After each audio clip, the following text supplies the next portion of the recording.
Thanks everyone for joining today's session. In today's world, cybersecurity is no longer just a concern for large corporations. It's something that affects each of us personally. From identity theft to financial fraud, digital threats are now targeting individuals and families more than ever before.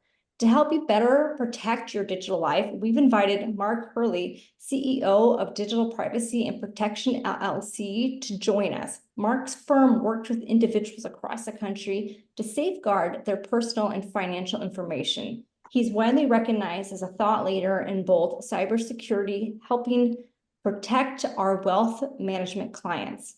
We're excited to share his insights with you today so you can take practical steps to stay safe online. Please join me in welcoming Mark Hurley. Well, thank you so much. I appreciate the opportunity to be here, work with your organization. I'm going to cover a lot of information today, and some of it may at first seem a little scary, but just relax. It's not hard to protect yourself. It's not hard to protect your family. It's not hard to protect your wealth. But there's a lot of things you need to understand first and do, and we're going to walk through all that fairly quickly. A little background, as Carmen touched on, my company provides a service to families like yours across the U.S. and Canada. Well, at the end, if people are interested, I can give you some more information. But everything we do, you could do for yourself. And we're going to show you specifically the steps you need to take to protect yourself. Our service is something you can only get through Peak. So you probably never heard of us. We're very low on the radar, et cetera. It was designed by guys I went to West Point with who were cyber warfare we're FBI agents doing cyber. And again, we'll talk more about this at the end. What are we going to talk about today? Our job here is to educate you in understanding and protecting yourself and your families by beginning to understand who the bad guys are, who these criminals are, and what they're trying to get. And most importantly, where you're at risk and the kind of tactics they're going to use to come after you. And we'll give several examples and explain how all this works. And then I'll take you through the specific steps you need to take to protect yourself, your family, your wealth. And then we'll cover a couple of things that, quite candidly, you probably want to avoid because they're being widely marketed. And we get these questions about this stuff all the time. All right, let's start with who the bad guys are. Now, there are two primary groups of bad guys that are out there. And you take the first group and you break them into two pieces. As I shared with your advisors, if you went to downtown Beijing, you would see people walking into office buildings wearing suits and ties, carrying briefcases, and their job every day is to go in and steal money. They're part of cyber gangs that openly operate in countries not just China, but also Russia, Iran, North Korea, and Belarus. And they're run by people who, by day, they work for their governments either as intelligence or cyber warfare officers attacking Western institutions. And they've been able to breach the FBI, the CIA, the Department of Defense, everything, blockchain, the cloud. They're very sophisticated. And so long as their interests don't conflict with their state, they can moonlight at night and run cyber gangs and steal as much money as possible. Now, the second part of this first group are smaller but less well-known groups of cyber criminals, and there are thousands of these gangs. Everyone has this misimpression of who these people are because they see in Hollywood some nerdy guy in a computer in his mother's basement trying to steal stuff. But these are some of the earliest adopters of artificial intelligence software. They've fully automated their attacks, very, very sophisticated. And they don't just exist outside the United States, but there are thousands of them also within the United States. And what they're after is money. And the best place to get it is either from your custodial account or your brokerage account, because that's where most of your assets are. But they also want to hit your bank accounts. They do like non-bank finance, not so much they can steal from you directly from Venmo, but rather or PayPal or something like that. They want to use that to get to your bank account. And because the non-bank finance doesn't have as sophisticated protections as do the banks, the custodians, and brokerages. And they also want to steal information about you that's not public, but it's very personal. It's called NPPI, non-public personal information, because they can use that to steal your identity. Now, identity theft is a massive industry in the United States. About $54 billion a year is stolen through identity theft every year. That's with a B, billions. It's primarily used to steal people's credit, but it's also used to steal their health insurance and governmental benefits and tax returns. Now, in protecting yourself, unfortunately, in our country, there's been a lot of attention that is solely focused on identity theft. And what people don't realize, while it's always important to protect your identity because it's a real pain in the you know what to fix it, it's a different risk metric than anything else. And the reason is the federal government got involved. And what they said is that if someone actually uses your identity to steal your credit, by federal statute and federal regulation, you're not liable unless you're somehow maliciously involved. Now, you don't want this to happen. It's like I said, it's a real pain in the you know what to fix, but you're not going to have to write a check. Now, the reason I point this out is that there's all these companies like um Aura, LifeLock, running these ads constantly because they're trying to get customers and they're getting people to focus on this. But this is not the real risk. The real risk for you is everything else. And very few people actually closely read their online banking account agreements or their custodial brokerage agreements, or for that matter, any other agreement for online business. And the way these things are set up, if someone gets into your account and you're only even indirectly at fault, you are not getting your money back. So, for example, people think about bank accounts and say, oh, well, I got federal deposit insurance. So, cyber criminals steal the money, the federal government will make me whole. No, that's the federal deposit insurance is only there in case the bank fails. Um, we had a family from the Northeast show up on our doorstep. We've never had anybody we work with lose money. We've had many, many people show up who've lost lots of money looking for help. And they had lost $360,000 out of their Chase account because someone managed to get into their email and use that to get to their Chase account. And they went to Chase, and Chase said, read your agreement. Not our problem. And quite candidly, this is true for brokerage accounts, custodial accounts, for all accounts you work with. And in fairness to these organizations, they spend a king's ransom on cybersecurity. I mean, billions of dollars every year, but they lose millions regularly because customers have very poor, if any, personal cybersecurity. Also, the fact that they don't make you whole is unremarkable if you compare it with, say, anything else you do online. I doubt, I know very few people I've ever met ever read their Amazon agreement before they open an account or their eBay agreement. But if you actually read those agreements, the way they're set up is the company has the right to sue you, but you don't have the right to sue the company. So the starting point for helping protect yourself and your family and your wealth when you're online is to accept and recognize that if you're doing anything financially online, anything commercially online, you are taking 100% of the risk and there is no recourse. Now, as cheery as all that is, wait till you meet the second group of bad guys. And they're made up of people who are burglars and predators. The gentleman in the middle photo, many of you may recognize, he used to be the spokesman for Subway sandwich shops. His name is Jared. He's currently in federal prison. And what these guys want to do is they want to target your homes directly and indirectly, and they want to target your kids. And the numbers, quite candidly, are a little bit unnerving. And this is the part of cybersecurity that people don't really focus on. For starters, a recent study found that 4 out of 5 times that a home is burglarized, and about 1 million homes a year are burglarized, 4 out of 5 times, the burglars are actually using the social media accounts of their victims, if where the victim has not properly protected their social media account, to figure out which houses to hit and when to rob them. And the reason is that unless you turn on all the privacy settings that come with an account, it's very easy for someone to use that information to figure where you're at any time. And the same token, also to figure out how to target your house. There's a thing called title fraud. Many may have heard about this, but it's a really widespread scam. It happens about 12,000 times a year. And what cyber criminals are doing now is they're going to uh, county assessor's offices and make fake filings on someone else's property. And there's no way for the assessor to know it's fraudulent. So the assessor will change the title. And then what will happen is this criminal will go in and start to borrow money against the property, rent it out, or sell it. And then lastly, online stalking is the really scary thing. And if you talk to the guys at the FBI, this is what they're really focused on.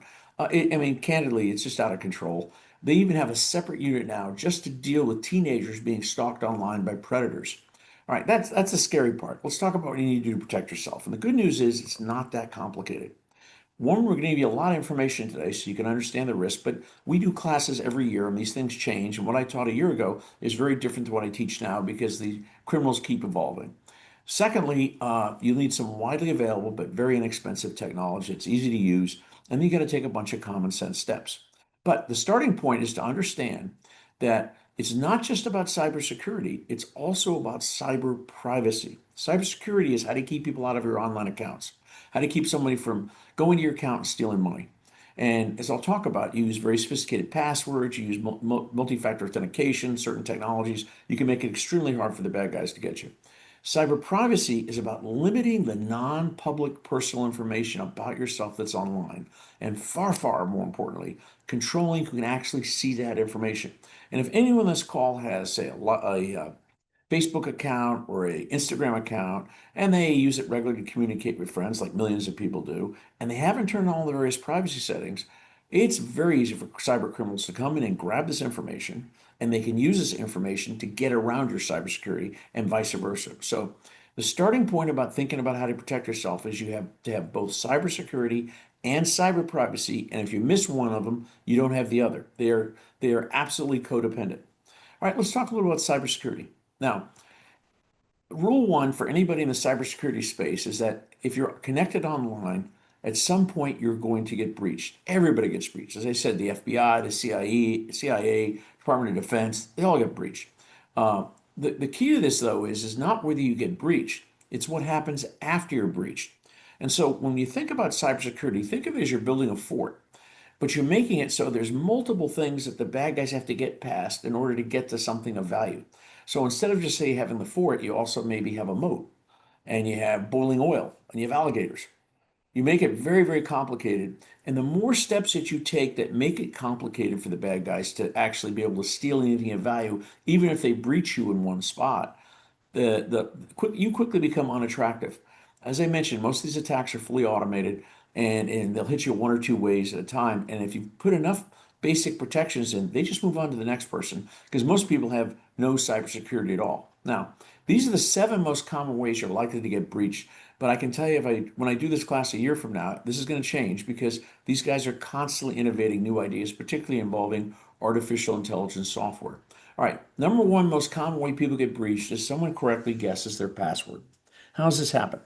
Um, the cyber criminals have set up their computers with very sophisticated algorithms such that every time a company gets breached, like I'm sure you heard about T-Mobile Uber's had it happen like every other month. There's a giant one from Target. AT&T got breached recently. The bad guys go in and grab all the information that was compromised, people's emails, their user IDs, their personal information, etc. They throw them into very sophisticated algorithms, and then they go hit their accounts attempting to correctly guess passwords. But right now, because of most people don't realize the risk they're at and aren't taking proper steps, it's almost too easy for the bad guys. Now, this is a chart taken from a report done by a company called Hive. They do what are called simulated brute force attacks, which is a fancy way for the military of saying we're going to use a computer and software to correctly guess your password. Now, if you look at the chart and you go down the left-hand column, you'll see that they have now found that they can correctly guess any 8-digit alphanumeric password. Again, we're talking uppercase, lowercase, symbols, numbers, etc., in less than 1 second. So if anyone on this call is using an 8-digit password, don't bother. You might as well use password. These guys are not even going to downshift. They'll get right into your account. If you're using a simple password, let's say it's a date you remember that has 15 digits. Well, if you go down here, you can see they can now correctly guess that in less than 2 seconds. The only way to protect your accounts is every single account has to have a unique, in other words, you never use a password ever, randomly generated 20 to 25 digit alphanumeric password. Otherwise, they're going to get by it very, very quickly. The second thing that the people, reason why they get breached a lot and why cybercrime is so rampant right now is Carmen touched on. Right now, cybercrime is bigger than the sale of illegal drugs. That's how enormous it is right now. When you buy a device in the store, say like I have an iPhone here, but any device, the way they're set up is it's designed to take your information and export it to people who sold you the device as well as the people who provided you the software. And the reason is these companies make a lot of money collecting their customers' information and selling it to advertisers. It's a ginormous business. But a byproduct of that is in about 5 different places on the device, they're recording your user ID and password for every account that you access with the device. Now you can block this, but it requires turning on about 60 settings on an Apple device, about 120 on a Windows device to get it correctly set up and secure. Now, think about for a second if you don't do that, what that means. If I find a way to get into your device, I have all your passwords sitting there. And what's emerged recently are what are called shoulder surfing gangs.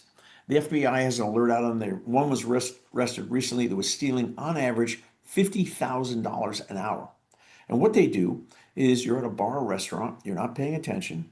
Someone looks over your shoulder while you put your passcode in. With the help of one of their fellow gang members, they distract you and they steal the device. And in less than 30 minutes, they can loot your accounts. In fact, I was speaking to an advisor on the West Coast about a month ago, and he told me that he had a client who was on vacation in Chile and was putting in his passcode into his iPhone, and someone on a motorcycle came up and grabbed it. And in less than a half an hour, all his bank accounts were cleaned out. Why?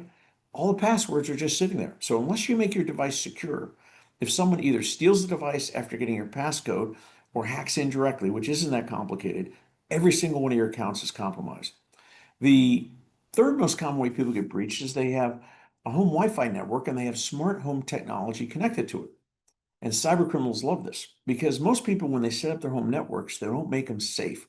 In other words, they'll maybe have a sophisticated password for their Wi-Fi, but then they just attach the coffee pot, they attach the Alexa, they'll hook up a doorbell, things like that. And what the cyber criminals will do is they will hack into the device directly. And if they can do that, they can sit and watch what everyone else is doing on the network. This is common to any network. And so, for example, we work with some of the largest firms that buy up money, wealth managers, and one of them that has like 300, 400 billion in assets. When they were diligencing us a couple of years ago, one of their senior executives got hit in an attack just like this. And he was working 1 minute on his computers, and the next minute he was locked out of all his devices. He was locked out of his home network, and they were into his personal accounts and his work accounts. Now, just by sheer serendipity, we were working with them. They were diligencing us, so we had a team that could get on it immediately and managed to freeze everything. And it took us 9 days to get him up and running again, but he didn't get wiped out. But what we figured out later is that the bad guys had come in through the doorbell and they had sat and watched for 2 weeks. And when I say they sat and watched, this is all automated. It's not somebody sitting in front of a computer. They can set up a computer so they can actually track what everyone else is doing on the network at the same time. So how do you protect yourself? Every piece of equipment connected to the home Wi-Fi network needs to have a unique, randomly generated 20 to 25 digit alphanumeric password. And you never, ever, ever use the family name on the home Wi-Fi. The fourth most common way people get breached is through computer viruses. It's also called malware. And somewhere in the world every day, there's some bad guys writing new viruses. And then somewhere in the West, there's some good guys writing antivirus. And there's like a constant arms race between the two groups. Sometimes the good guys win, sometimes the bad guys win. Now, it is very easy if I can get a virus into your computer to basically get all your information, take control of your devices, steal a lot of things from you. And everyone's been told you never ever click on these types of things, either these phony emails or these text messages, all designed to try to get you to act urgently because it's a good opportunity or because there's risk or something like this. But the bad guys are getting more sophisticated in how they're getting these to people. For example, they will hack into one of your friend's email accounts. And again, they're reading this all with computers. It's all automated. They'll grab the contact list and they'll generate an email for one of your friends and send it to you. And they'll have an attachment on it. And it'll be infected with a virus. And if you open that email and click on the attachment, everything you have is compromised. And we saw a family that had a $2.5 million home closing get stolen this way last year because of this. The other thing they do is a thing called Trojans. It's like the term the Trojan horse, you may recall the Battle of Troy. They gave him a so-called gift, but in the middle there were soldiers hiding that eventually took over the fort. This is an app that looks like a really legitimate app and may be interesting to have, but on the inside of it, it has malware. And the bad guys have been so clever in creating these things, they've been able to get them onto the Apple site and even the Google Play site before someone figured out what was going on and took them down. Additionally, if you leave your device unattended for as little as 30 seconds, let's say at a conference or at a resort, someone can download one of these things onto it. So how do you protect yourself? Number one, you only use apps that you're absolutely certain are legitimate and you absolutely need. Use the minimum number of apps. Now, if you got like 300 apps on your device, you're being kind of risky to do it. Number two, you regularly check your device to see if you have some apps on there you don't recognize because someone may have loaded one onto it. And number three, you never, ever, ever leave your device unattended, ever, period, end of discussion. Fifth most common way people get breached is that they will use public Wi-Fi, but they won't encrypt their online traffic. And I'll talk about this, but there's a thing called a VPN, or a virtual private network, which is software you can get that will encrypt you automatically when you're online. As I mentioned, if you're on any network, anyone else on the network can see what you're doing. And so what they will do is they will sit and watch people work on the computer, say at a Starbucks or a hotel lobby, and they'll copy passwords. And they have no idea that they're basically giving their passwords away. And so the next time you go to, say, a Starbucks, look around. You may see somebody sitting there all day sipping coffee. There's a good likelihood that person is copying passwords. The sixth most common way people get breached is they are foolish enough to ever plug a device to charge it. And I'm not talking about with the power cord. I'm talking about using the USB cord that goes directly into the device at a public charging station, in the back of an airline seat, at a hotel. Some of them now offer this, or a rental car, without properly protecting it. Now, public charging stations are assembled in China, and it's almost gotten to the point that if you're not using the proper protection, it's not a likelihood you're going to get a virus, and it's almost a certainty. And so, but protecting yourself isn't very hard. Because if you don't, what happens is, one, your information is downloaded and the criminals grab it and sell it. And number two, you get a virus into your device so they can access everything. But instead, you can go to Walmart or Amazon or Target, and you can see this little thing at the bottom. It's this red thing. It's called a USB blocker. It costs about $2. I carry a bag of 10 of them every time I travel. And I need to power my device using that route, I put this blocker in. It's a prophylactic, and they put my cord in the back of this, and the only thing that happens is electricity comes in. But if you don't do this, it's almost a certainty you're going to get breached. Now, the seventh most common way is a new, really aggressive form of attack that a year ago I wasn't even talking about, and it's called a phishing attack. This has gone from being non-existent in 15 months to a $40 billion annual industry. In fact, the number of these attacks last quarter went up 440%. So here's how they work. They're going to call you, and they're going to pretend to be your advisor. They're going to pretend to be your custodian. They're going to pretend to be your bank. And they'll be able to spoof the caller ID. In other words, the caller ID that will show up will look like it's legitimate for the person you're supposed to be talking to, even though they've been able to manipulate it to show some other numbers up, even though it's not really them.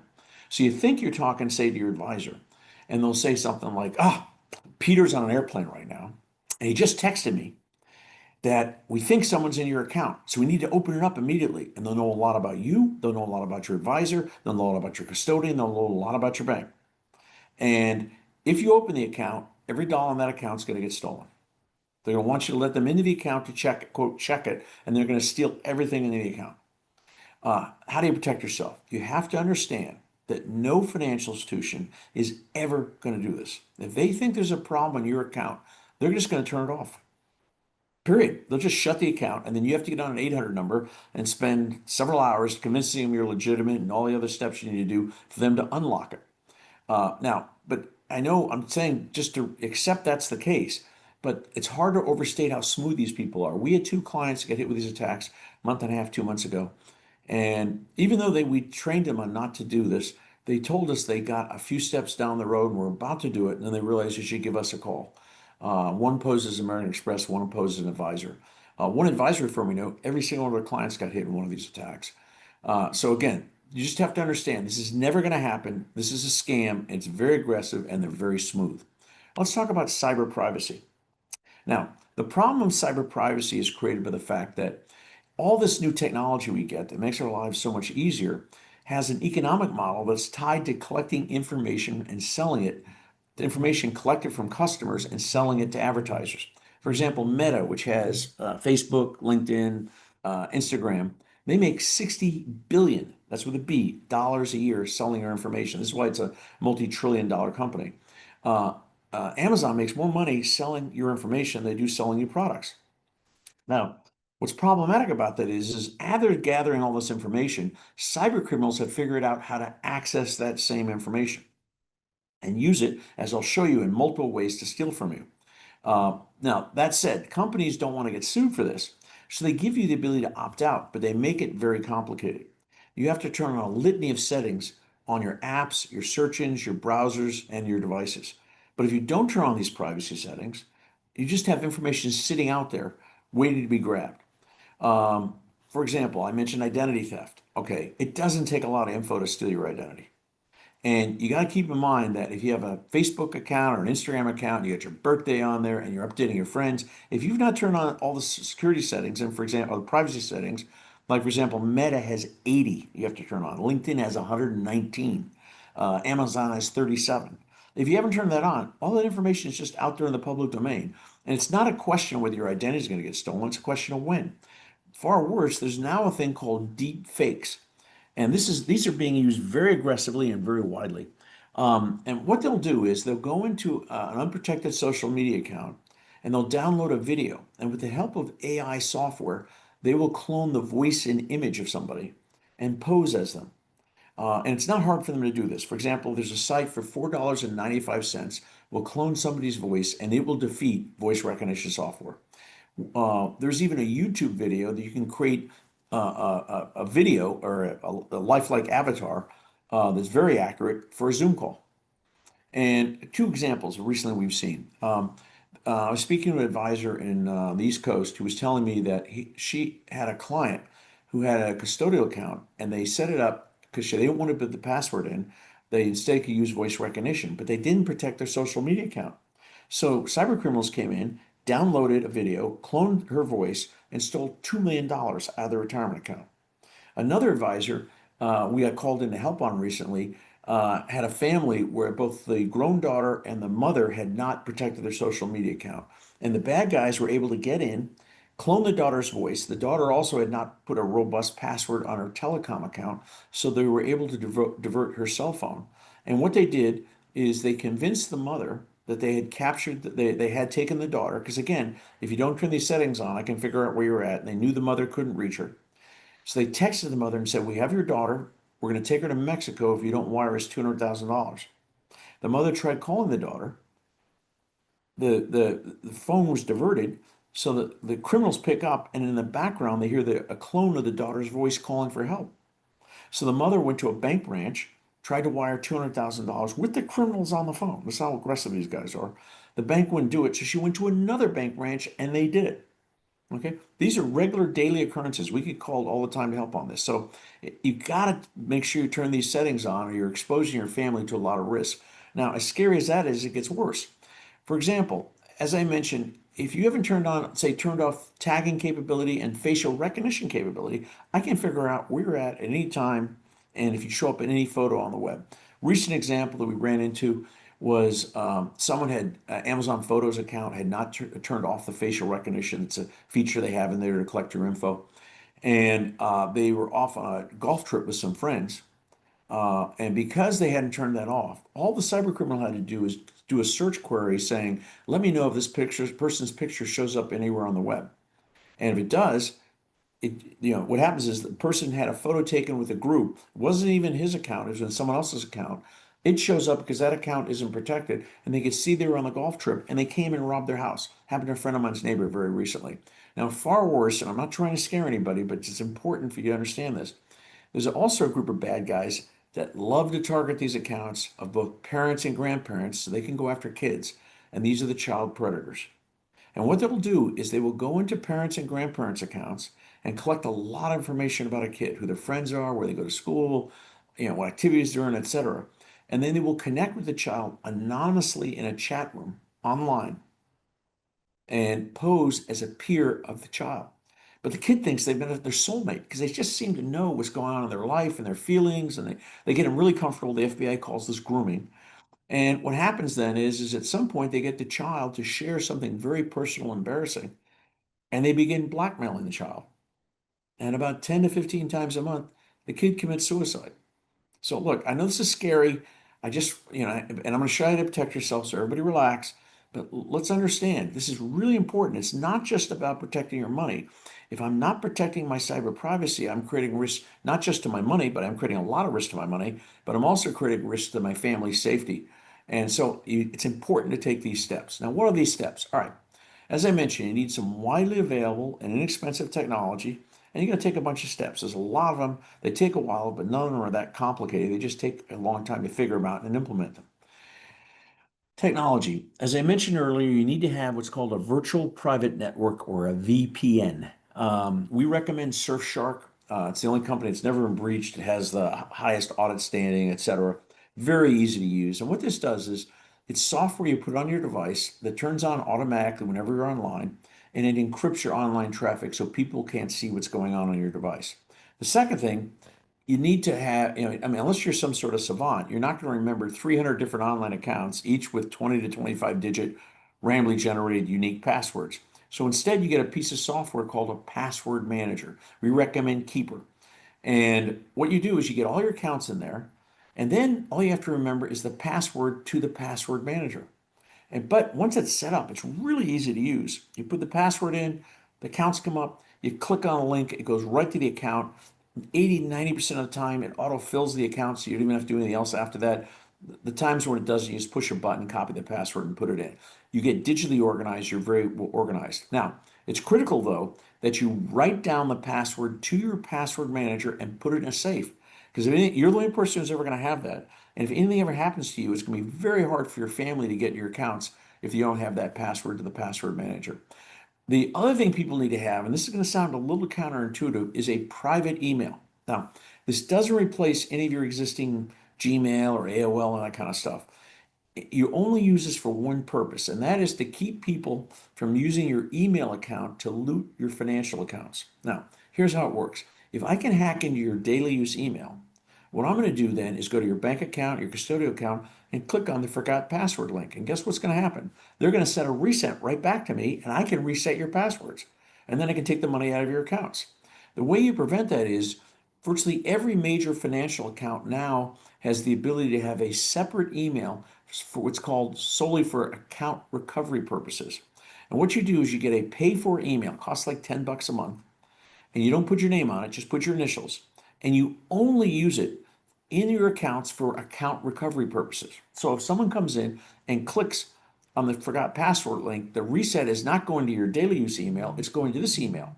And you never put this on your device so it's very easy to access. Instead, you set it up so you have to actually go in each time and put the password in and do multi-factor authentication to be able to access it. Makes it a little more complicated when you're changing passwords, but this blocks this entire line of attack. So you could do everything else I'm talking about, but if you don't do that, do this, they can get around it simply by getting into your email account. Now, then what you got to do is you got to take this technology and put it on your devices. Not hard to do, easy to download, install it. It's not that expensive. Number two, you have to get all of your online accounts, put them in the password manager, reset the passwords. Keeper gives you the ability to generate these random passwords. And additionally, you need to reset all the passwords and all of your smart home technology. Store them all in the password manager. Then the real heavy lift. You have to turn on about 900 settings. As I mentioned, there's 60 on an Apple device, 120 on Windows, and then you got to work your way through the search engines, through your browsers, and all of your online accounts, and turning on the privacy settings. And depending on how many accounts, depends how many settings you have to do. But you should also, wherever they offer what's called multi-factor authentication, when they send you a code each time you go in, you should sign up for that too. But if you do all these things, what you have is what's called basic cyber hygiene. You are now a hardened target. We've worked with hundreds of families, more than that, many hundreds of firms, lots and lots of families across the U.S. and Canada, and we've never had somebody get breached, ever, and lose money. That is, everyone gets breached, but never lose money because by doing all these steps, even if they breach one thing, they can't get to other stuff. Now, even if you do this, though, you might make some mistakes. So we recommend some additional steps. One, there are services you can subscribe to that will give you an early alert in case you made a mistake and someone has managed to get the credentials to one of your accounts.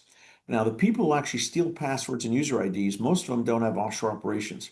So instead, what they do is they sell that information on part of the internet in an aftermarket, what's called the dark web.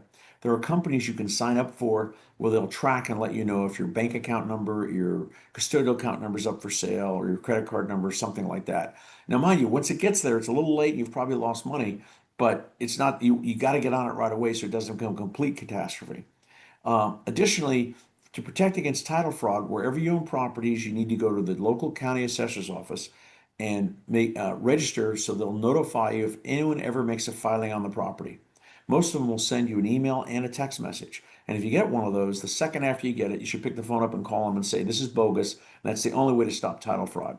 Um, you should definitely once a year at least go in and check your credit reports.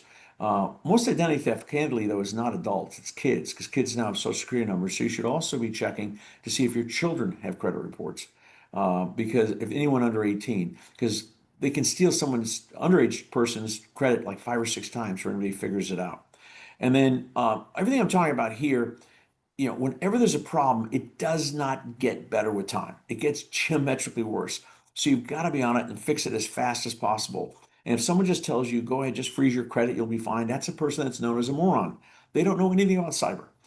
We've worked at, as I said, we've never really get breached and lose money, but we've had hundreds of people show up on our doorstep looking for help and lost lots of money. And we've been to the passport office, we've been to the FBI, we've been to the sheriff's office, we've been to the Apple store, we've been to the telecom company. I mean, it depends on the circumstances, and you always overcompensate. Additionally, what I'm talking about here, this is a process. It's not a solution. You're going to get, new devices. You're going to retire a device. You may even lose a device. You're going to get new accounts. You're going to get new smart home technology, and companies don't like it when you turn these settings on because they stop making money. So about once a year, they change them. I, for example, just updated all my settings a couple of weeks ago, and it took an hour and a half to get them all fully updated. Having a person who does this full time. That's how many settings had changed in just a year. But you have to have a process where on an ongoing basis, you update this, and at least once a year, you go back up and update everything else. If you do that, you will really, really bulletproof protected. Okay, before I take questions, I'm going to talk about two things that are being widely marketed that you want to avoid. Okay, or do I have it in here? I don't. All right. Before I do that, number one, you're going to see a lot of ads for companies that are going to offer to opt you out of databases. The short answer, if you see one of those ads, is ignore them. These ads are the way the databases are set up, they are tied to other databases. So even if you opt out of one, the information is going to be sent over immediately to the new database. And as a consequence, you're just wasting money. It's like a game of whack-a-mole. Secondly, there's identity protection services out there. And during the question and answer, I can ask her about this. But the short answer is they're kind of like pregnancy tests as opposed to birth control. They don't prevent something from happening. They just let you know it did. And after it's done, then you've got to try to figure out what to do. And they sell themselves with phony insurance that you really want to avoid. Now, before I take questions, I'll go to what is usually my first question that I get, which is, okay, we started the presentation, Hurley, by telling us that no matter what we do, we're still going to get breached. Now, explain to me again, why should we take all these steps? And the best way to think about it is there's an old joke. There are two guys walking in the woods, and one stumbles onto a bear. They stumble onto this bear, and all of a sudden the bear rears up and gets ready to start charging after them. And one of them sits down and starts putting on track shoes. And and and, and it's like the guy turns to me and goes, "Are you out of your mind? Even with track shoes, you can't outrun a bear." The guy says, "Dude, I don't have to outrun the bear. I just have to outrun you." Cybersecurity is about making it so the bear goes after somebody else because it's so complicated to get to you. With that, I'll be happy to take any questions you might have. Folks can type their questions into the chat box.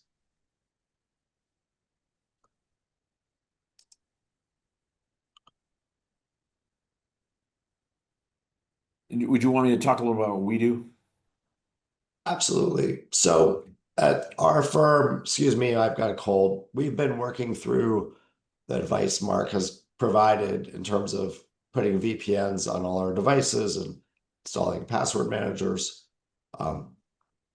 If folks don't want to do this on their own, Mark's company offers a service where they will work with the families that our company, that Peak Wealth manages assets for, and help you set up your password manager and help you set up your virtual private network devices so you're not doing all this on your own. And they offer that service at a very modest rate to help keep everything active and updated. And we'll be sending out information on that after the webinar.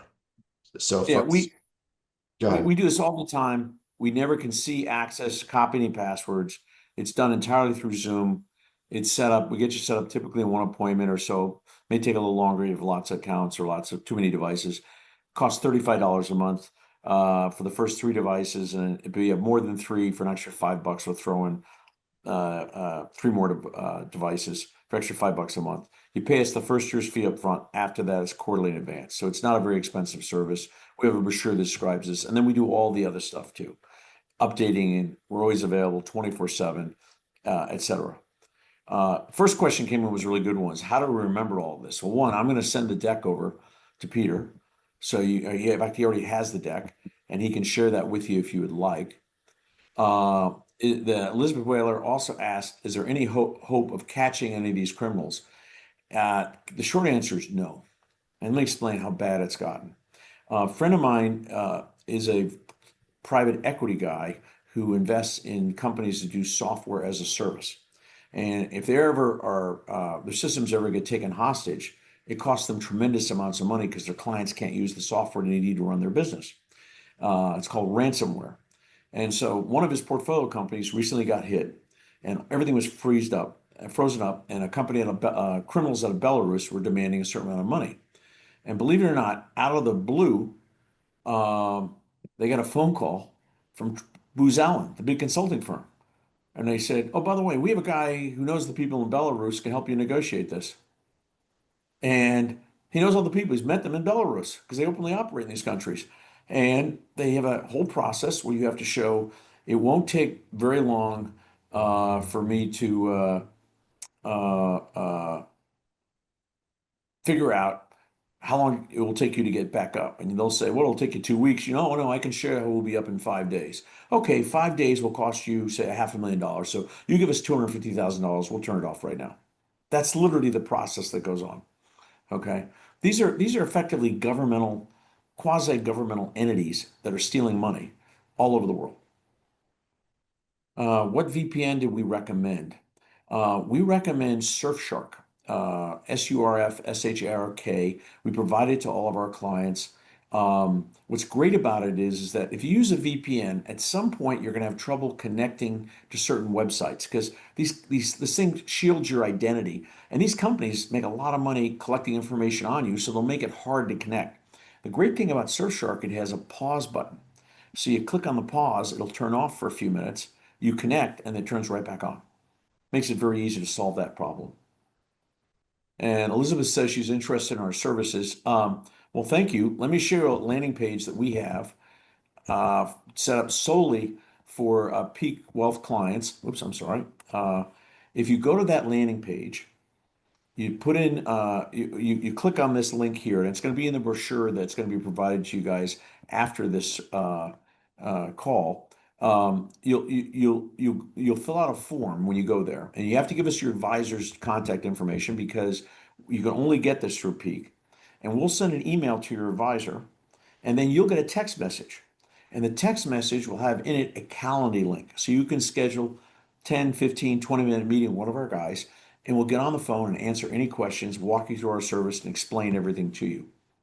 And we're doing this every day with, many people every day comes in to do this. So it's a regular standard process. And we will customize our service to fit your specific needs.